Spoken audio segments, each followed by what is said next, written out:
नमस्कार। PP news line में एक बार फिर आपका स्वागत है और मैं हूं हर्षपाल गुप्ता। जैसा कि आप जानते हैं कि हमने जम्मू कश्मीर में दफ़ा 370 और 35 से ख़त्म होने के बाद जम्मू के लोगों को, कश्मीर के लोगों को और लद्दाख के लोगों को क्या लाभ हो रहा है उसके बारे में बता रहे हैं। उसके बारे में ये बताना बहुत ज़रूरी है क्योंकि यहाँ पर एक ऐसा वर्ग है, ऐसे पॉलिटिशियंस हैं जो लोगों को गुमराह कर रहे हैं। वह अपना अलग एक एजेंडा लेकर चल रहे हैं और लोगों को ये बताना चाहते हैं कि जम्मू कश्मीर में 370 का हटना और 35 से इसका हटना जम्मू कश्मीर के लिए ठीक नहीं है और हम इसे वापस लाएंगे। जबकि हकीकत ये है कि जम्मू कश्मीर के उन लोगों से पूछो जो पिछले 70 साल से सफ़र कर रहे थे, जिन्हें राहत मिली 370 और 35 से हटने के बाद। हमने इससे पहले भी आपको उन लोगों से मिलाया और पूरी बात की जानकारी दी। इसी कड़ी को हम आगे बढ़ाते हुए आपसे मिलाते हैं गोरखा बिरादरी से। गोरखा बिरादरी, जैसे हमने पहले भी कहा था, कि पिछले 70 साल से जम्मू कश्मीर की सेवा कर रही है। जम्मू कश्मीर ही नहीं बल्कि पूरे भारतवर्ष की सरहदों की रक्षा करती है और पिछले 70 सालों से उन्हें अपने हक नहीं मिले हैं, राइट्स नहीं मिले हैं। वो अभी भी या तो सेना में भर्ती होंगे या चौकीदारी करेंगे। इससे ज़्यादा वो आगे नहीं बढ़ सकते। क्यों? क्योंकि दफ़ा 370 और 35 से उनके रास्ते में एक बहुत बड़ी रुकावट थी। तो आइए अब सबसे पहले बात करते हैं अरुणा छत्री से, जो गोरखा सुधार सभा की प्रेसिडेंट है।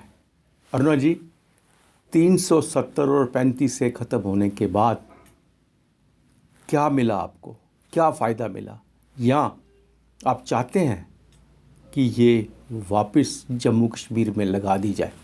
370 और 35 से टूटने से हमारे गोरखा समाज को बहुत ही लाभ प्राप्त हुआ और उन्हें समान अधिकार मिला है।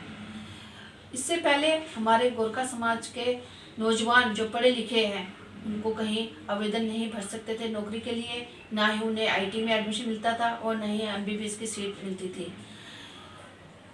अब उन्हें ये धारा 370 टूटने से अब उन्हें ये संभव हो सका है।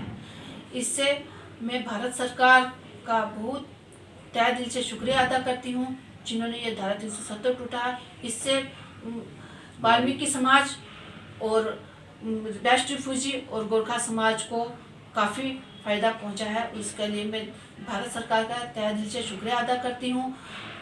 कुछ राजनीतिक दलों ने जो ये गुपकार डिक्लेरेशन का समझौता किया है, उसका हम गोरखा समाज कड़ी से कड़ी निंदा करते हैं। जिन लोगों ने ये दोबारा धारा 370 और 35 को रिस्टोर करने का सोचा है, इसकी हम कड़ी निंदा करते हैं और धारा 370 और 35 से हटने का हम भारत सरकार, जिन्होंने ये हटाया, भारत सरकार का तहे दिल से शुक्रिया अदा करते हैं। जय हिंद, जय भारत। तो ये थी गोरखा समाज की सभा की प्रेसिडेंट। अब हम बात करते हैं उन नौजवान माइग्रेंट से जिन्होंने आज तक कश्मीर को सिर्फ माइग्रेंट कैंप में बैठ के देखा है। बचपन उनका वहाँ पैदा हुए, लेकिन उसके बाद वो कश्मीरियत, वो इंसानियत उन्हें दिखाई नहीं दी। उनका कोई ऐसा घर नहीं होगा यहाँ दुख के बादल ना मंडरा रहे हो। उनसे हम जानेंगे कि अब उनके सामने क्या उम्मीदें हैं इस दफ़ा को ख़त्म होने के बाद, धारा 370 और 35 से ख़त्म होने के बाद। क्या वह समझते हैं कि उन्हें एक बार पुनः मौका मिलेगा अपने घर जाने का, और इसका उन्हें क्या फ़ायदा है? और एक बात यह है कि पिछले 70 साल से ये गवर्नमेंट ऑफ इंडिया को एक्सप्लॉइट कर रही थी थोड़ी छोटी छोटी बातों पर, चाहे वो कोई भी कश्मीर सेंट्रल पॉलिटिकल पार्टी से। आप देखिए यहाँ पर गोरखा समाज था बेचारा, वो भी दर पे दर की ठोकरें पिछले 70 साल से खा रही थी।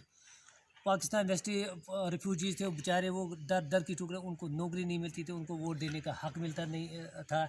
अब वो बेचारे भी आज़ाद हो गए, उनको भी लगता है कि वो आज़ाद हो गई।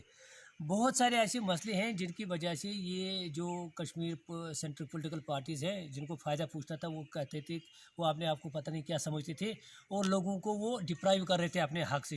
खासकर इसका प्रभाव जम्मू के लोगों पर होता था। यहाँ पर बहुत सारे ऐसे समाज है जो समाज बिल्कुल डिप्राइव किए गए थे, जिनको आगे बढ़ने नहीं देते थे। इसलिए ये जो गुपकार अलायंस उन्होंने बनाया है, ये खोखलापन है, ये उनकी फ्रस्ट्रेशन है, ये उनका थोड़ा बौखलाहट से वो आ गई है। क्योंकि वो जो पहले करते थे, थोड़ा बहुत कुछ करते थे तो हम जी वो करेंगे, हम जी पाकिस्तान का नारा दे देंगे, वो करेंगे, ये करेंगे, एक्सप्लॉइट करते थे गवर्नमेंट ऑफ इंडिया को। इसलिए गवर्नमेंट ऑफ इंडिया मजबूर होती थी कि कुछ उनके साथ बातचीत करने का। लेकिन वो दौर अब गया, वो ज़माना अब गया। 370 हटने के बाद जम्मू कश्मीर के लोग, खासकर जम्मू प्रोविंस के लोग, अपने आप को बिल्कुल आज़ाद समझते हैं। यहाँ तक कि अगर आप कश्मीर में चले जाएंगे, कश्मीर में लोगों को बिल्कुल आप अच्छी तरह पूछेंगे, वो लोग भी यही कहेंगे कि ये खोखला था, इन्होंने अपने फ़ायदे के लिए ये एक्सप्लॉइट करते थे, हम लोगों को यूज़ करते थे। इसलिए गवर्नमेंट ऑफ इंडिया ने अच्छा स्टेप ले लिया, एक बार ही इसको ख़त्म किया और वो लोग भी वहाँ पर बिल्कुल अपने आप को सेफ समझते हैं और ठीक भी समझ रहे हैं इस चीज़ को। उस पर जो इन्होंने ये पर्दा रखा था, एक्चुअली एक पर्दा था अपनी गलतियाँ, अपनी खामियां को छुपाने के लिए। अब ये पर्दा उनके ऊपर से हट चुका है। अब इसके बेनिफिट जो मिल रहे हैं पूरे यहाँ पे हमारे पास जो हमारे कर्मचारी थे, जो वाल्मीकि थे, गोरखा थे, रिफ्यूजीज़ थे, उन सबको एक राइट्स मिल रहा है। तो ये 370 की वजह से, हटने की वजह से, तो ये एक मैं कहना चाहूँगा कि जो एक लिमिटेड रिसोर्सेज थे, जो लिमिटेड रिसोर्सेज वो बढ़ चुके हैं। चाहे आप वो एजुकेशन सेक्टर में देखें, चाहे आप इंडस्ट्रियल सेक्टर में देखें। देखिए 370 के हटने की वजह से बाहर की कंपनीज़ यहाँ आएगी, यहाँ के लोगों को, यहाँ के यूथ्स को एम्प्लॉयमेंट मिलेगी। आप देख सकते हैं, जैसा एक कोई यूथ होगा जिसके एक घर का इकलौता बच्चा होगा, उसको यहाँ पे आज तक जॉब नहीं मिल रही थी, उसको बाहर जाना पड़ रहा था, अपनी फैमिली को छोड़ कर बाहर जाना पड़ रहा था, उसकी फैमिली बीमार होती थी, तो उसकी केयर टेक कौन करेगा?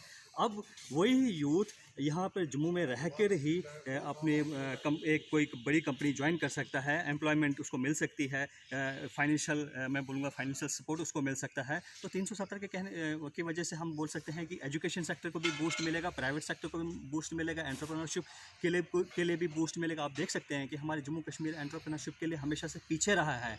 इसका रीज़न यही था, एक 370 हम बोल सकते हैं कि 370 इसका एक रीज़न रहा है। अब इस चीज़ को भी हम बोलेंगे हर लिहाज से हर एक इकोसिस्टम बन रहा है, एक बेस्ट इकोसिस्टम बन रहा है, चाहे वो यूथ वर्ग हो, चाहे हमारे जो पुराने लोग होंगे उनके लिए बोलेंगे, हमारे नेक्स्ट जनरेशन, क्योंकि हम जवाबदायक है अपने नेक्स्ट जनरेशन के लिए कि हम उनके लिए क्या लेके आ रहे हैं। तो ये 370 हटने की वजह से मैं आपको यही कहना चाहूँगा कि अब नेक्स्ट जनरेशन को ये सब प्रॉब्लम्स फेस नहीं करनी पड़ेगी, उनको एक अच्छा सा एक बूस्ट मिलेगा। जैसा कि हमने पहले भी आपसे कहा था कि हम उन सब लोगों से, उन सब बिरादरी से, उन सब सभाओं से आपकी मुलाकात करवाएंगे जिन्होंने बहुत शुक्रगुजार किया है भारत सरकार का ये 370 और 35A के हटने के बाद, और नई आशा की उम्मीद जागी है। इसी कड़ी को हम आगे बढ़ाएंगे। तब तक आप देखते रहिए PP न्यूज़ लाइन। नमस्कार।